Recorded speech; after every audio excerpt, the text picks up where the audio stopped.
안녕하세요 여러분. GS 연기 리마인드 스터디 진행하도록 하겠습니다. 오늘 리마인드 스터디는 목표가 뭐냐라고 말씀을 드려보면 제가 그 자료는 카톡방 그리고 카페에다가 공지로 올렸었죠.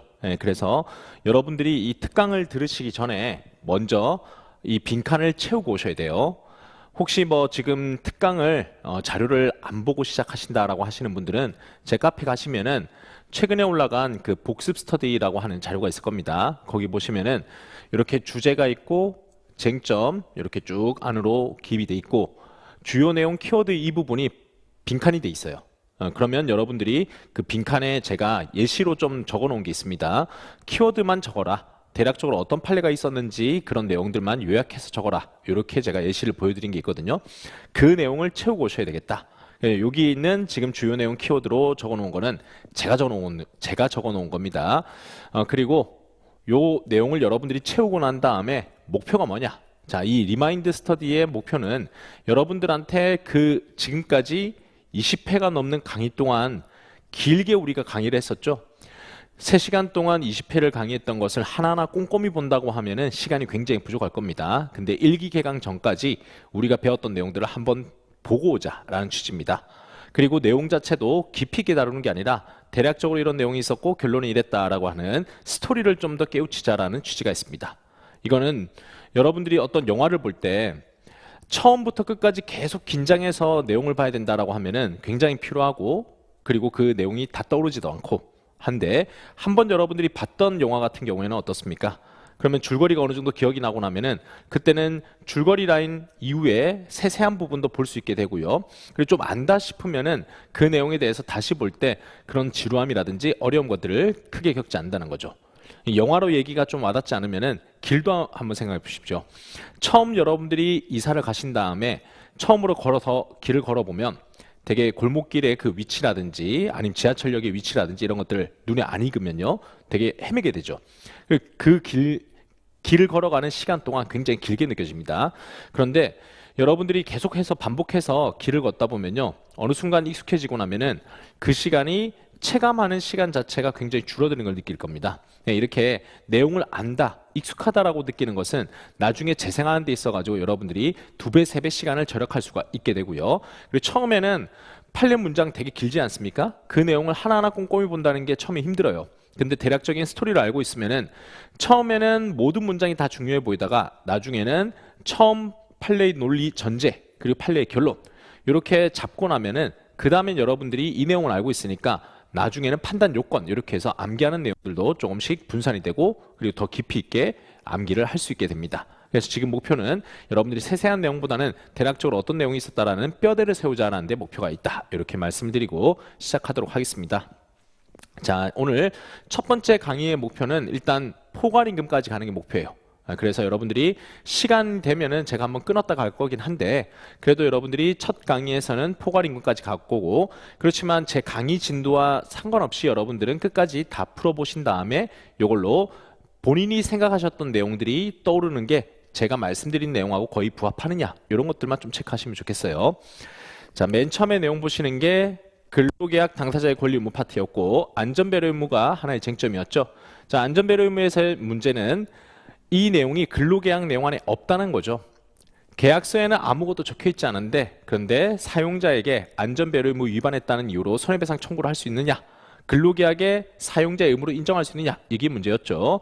그래서 근거는 신의칙상 부수 의무로서 근로계약서에 명시되어 있지 않는다 하더라도 인정된다라고 말씀드렸고 손해배상 책임으로서는 채무불이행 책임을 물을 수 있다라고 했습니다.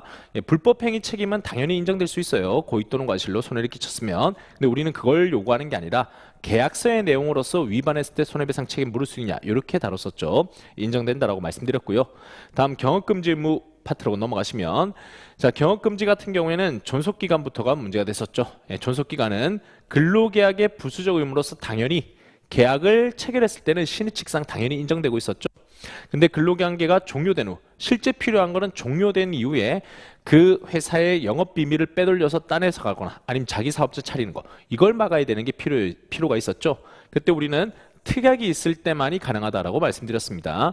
그럼 특약 같은 경우에는 이 사람의 직업 선택 자유를 침해할 수 있다.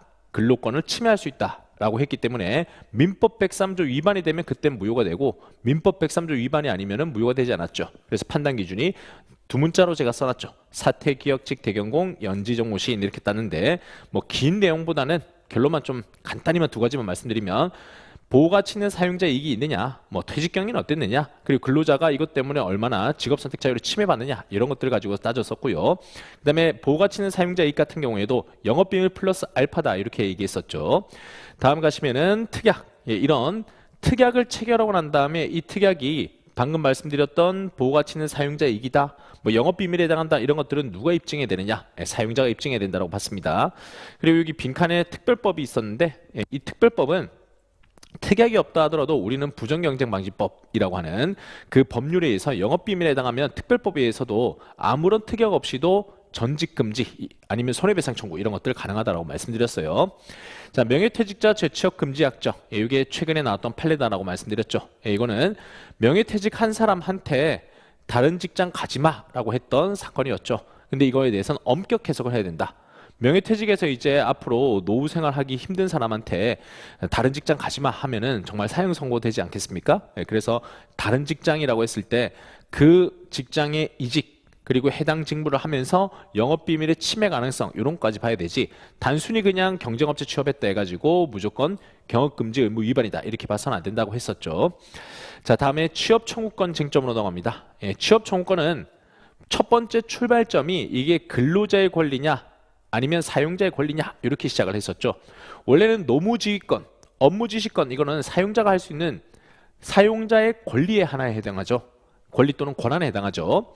그런데 이걸 근로자가 지금 나에게 적절한 업무를 주세요라고 하면서 사용자가 지휘감독하는 것을 오히려 반대로 근로자가 자기에게 필요한 업무를 주세요라고 하는 쟁점이었습니다. 그게 인정될까요? 라고 했었고요.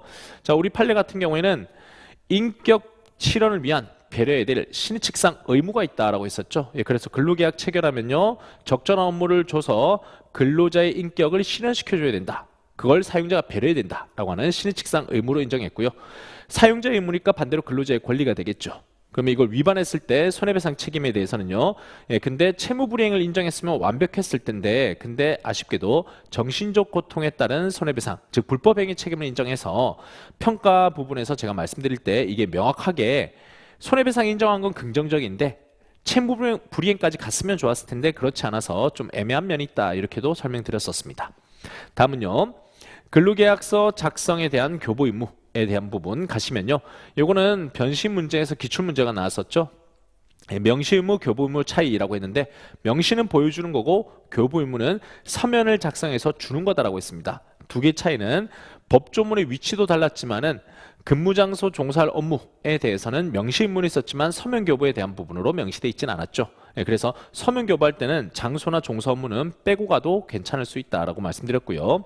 다음에 근로조건 위반 시 근로자가 취할 수 있는 조치, 근기법 제19조에 나와 있었죠. 손해배상, 즉시해제, 귀향여비 이 세 가지를 할 수 있다라고 말씀드렸습니다. 다음 넘어가시면 자, 취업규칙 파트로 왔고요. 그 질문 중에 이렇게 회색으로 그림이 그려져 있는 거 이거 뭡니까? 하고 물어보신 분들이 있었는데, 이런 것들은 일단 하위 목차가 더 중요하고 여기 있는 것들은 꼭 쓰지 않아도 된다라고 해서 색깔을 채워놓은 겁니다. 근데 여러분들이 굳이 나는 여기에 뭐 의의나 효력, 법적 성질 써보겠다라고 하면은 그런 것들은 여러분들이 언제든지 써보셔도 됩니다.